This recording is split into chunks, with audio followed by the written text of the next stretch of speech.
Señor consejero, su intervención se compuso de tres partes bien diferenciadas. En la primera, salió a presumir de logros, a ponerse medallitas y a celebrar los supuestos éxitos de su consejería y del Gobierno asturiano, una fase triunfalista. En la segunda parte de su intervención, después de esa fase triunfalista, se comportó como si fuera el acusado en un juicio, intentando demostrar que usted no estaba en la escena del crimen y que los responsables éramos todos los demás. Esa fue su fase exculpatoria.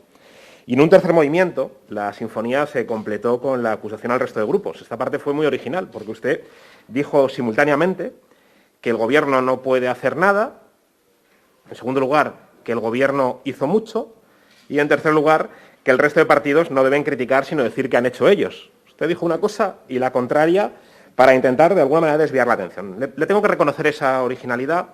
Se ha presentado a sí mismo como un magnífico gestor que hizo todo lo que pudo, al tiempo que dice que no podía hacer nada y acusa a los demás por criticarle. Es la cuadratura del círculo. Mientras tanto, la realidad es que los trabajadores de Aluibérica están en la calle a punto de perder su trabajo y Asturias está a punto de quedarse sin producción de aluminio. Y no porque baje la demanda, sino ni porque la empresa no tenga ganancias, ni porque falte capacidad técnica de infraestructuras o humana, sino se va a quedar porque, según su relato, señor consejero, una empresa engañó al Gobierno con sus malas artes. Es importante que aclaremos esto. La injusticia no es con usted. La injusticia son las 200 familias que se van a la calle. No somos tan importantes. Es mucho más importante la gente que está fuera demandando soluciones. Y es importante que usted entienda las causas por las que hoy presentamos una resolución donde pedimos su reprobación. Le digo primero por qué no le reprobamos. No le reprobamos porque nos caiga mejor o peor. Se lo digo sinceramente. Eso es irrelevante. Lo importante es si sus políticas nos convencen más o menos. Y no le reprobamos tampoco por la herencia del pasado. Es evidente que hay una herencia del pasado. Es evidente que el proceso de privatización de Inespal Alcoa, una venta que, según el Tribunal de Cuentas en el año 2006, decía que hizo perder 456 millones de euros al Estado, el Estado que lo privatiza y lo vende, y en vez de ganar pierde dinero, y que, sin embargo, esa misma empresa, Alcoa, recibe 1.490 millones de euros de beneficios entre el año 1998 y 2014.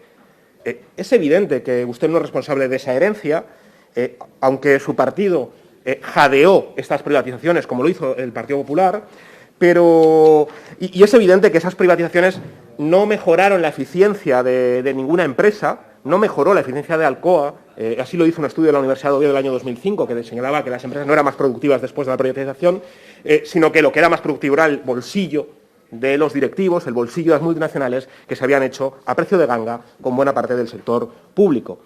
Pero el motivo por el que le reprobamos es por otras 4 razones.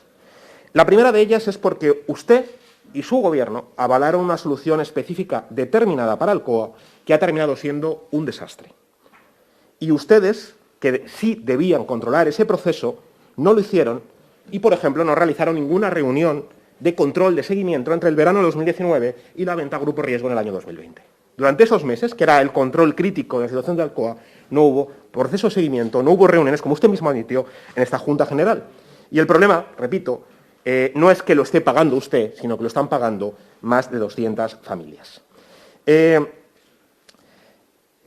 Usted, de hecho, de esa solución específica, lo llamativo es que ha dicho que no sabían nada, y que, por lo tanto, les engañaban y no podían saber cómo era lo que había que hacer. En segundo lugar, que no podían actuar porque estaba en una empresa, en el Grupo Riesgo, que había después que echarlos judicialmente de ese proceso. Y, en tercer lugar, una vez que se les consigue echar una administración concursal, que tampoco pueden hacer nada.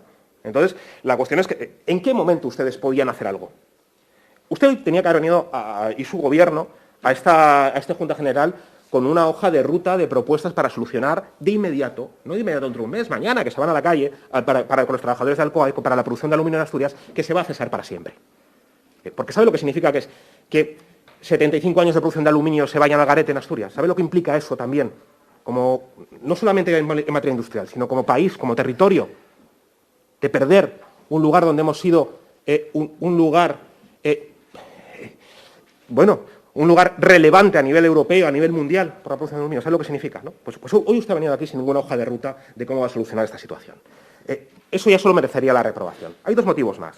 El segundo es porque su modelo de política industrial, creemos que es ineficaz para solucionar la situación actual. No solamente que esta solución específica para Alcoa sea un error, sino que creemos que no está funcionando en Vesuvius, no ha funcionado, no funcionó evidentemente en Tenneco y en Bauste, y claramente no está funcionando en Alo Ibérica. La cuestión es que estamos solicitando lo mismo que solicitábamos en el año 2019, lo mismo que decíamos en 2019, que tenía que intervenir la SEPI para salvar la situación, pues eso, 3 años después, estamos en ese punto de partida, ¿no? Y en una situación que ustedes no han valorado en ese momento, o no han ejercido la fuerza necesaria para llevarlo a cabo. Con lo cual, evidentemente, segundo problema. En tercer lugar, es porque la defensa de la industria asturiana debería hacerse al máximo nivel y alzando la voz para defenderla.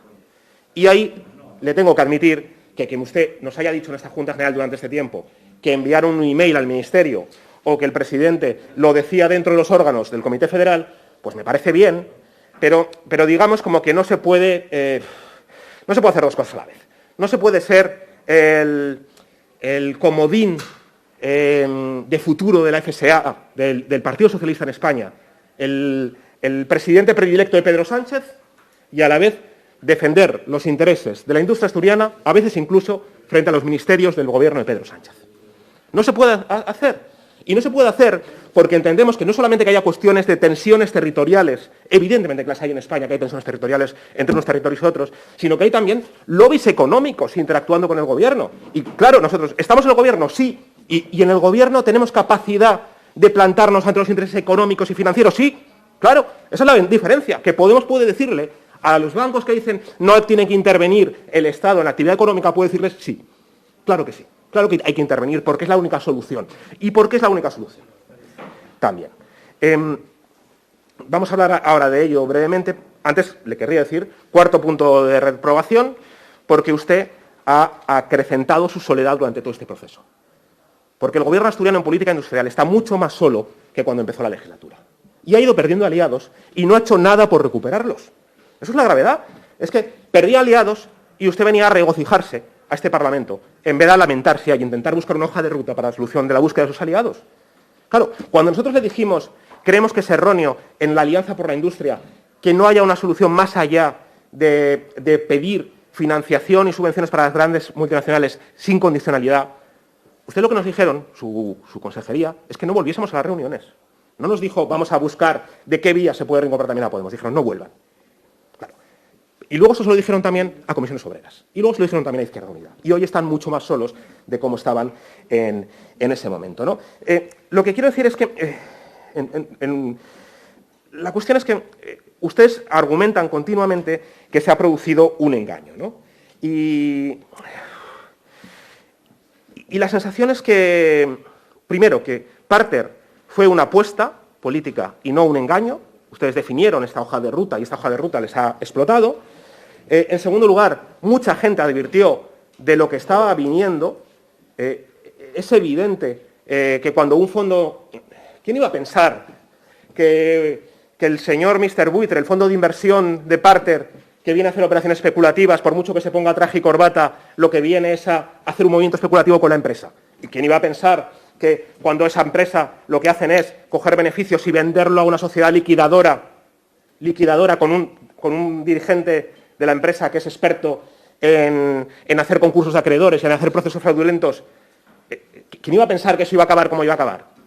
Bueno, pues evidentemente había muchas señales durante el camino para entender lo que estaba sucediendo, porque los procesos y esto es importante que entendamos de este pleno, y por eso pedimos que se analice también cuál es el capital accionarial de la industria, de las empresas estratégicas asturianas, porque eso puede entender también qué riesgos tenemos. Es importante que entendamos que en los procesos de deslocalización de las multinacionales siempre se producen 3 fases. Una multinacional se quiere ir, no puede hacerlo directamente porque hay una presión social muy fuerte.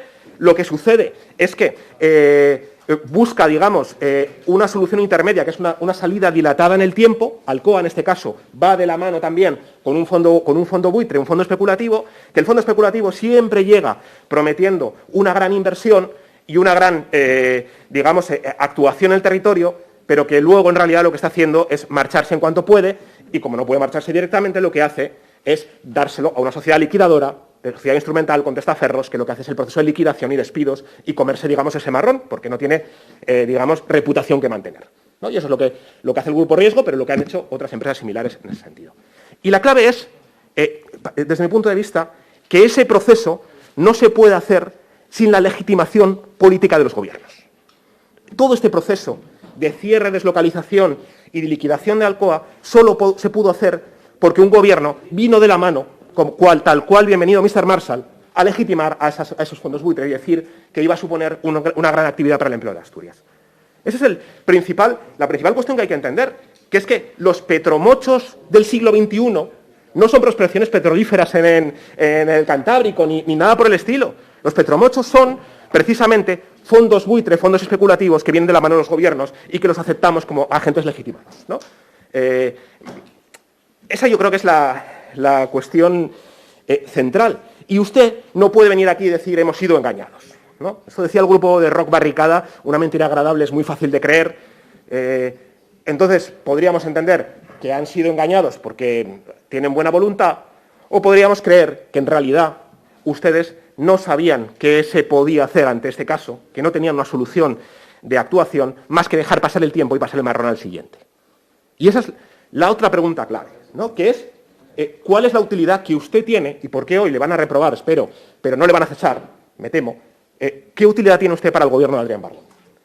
La utilidad es precisamente que usted se va a estar comiendo este y otros marrones, bien dicho, en materia industrial, porque si no va a caer hacia arriba. Ese parapeto es el que tiene usted aquí, ¿no? De un modelo de gestión. Entonces, ¿qué le pedimos? Le pedimos que cambiemos esa política industrial, que apoyemos a los trabajadores en la petición de intervención de la SEPI para dotar de estabilidad a esa actividad financiera y poder asegurar viabilidad en el futuro. Si no hay un inversor público trabajando en esa dirección, es imposible que logremos el futuro, mantener el futuro de Alcoa, de la Ibérica, de Inespal, de la empresa del aluminio, gracias, señor Ripa, de Asturias, que es central en nuestra historia. Muchas gracias.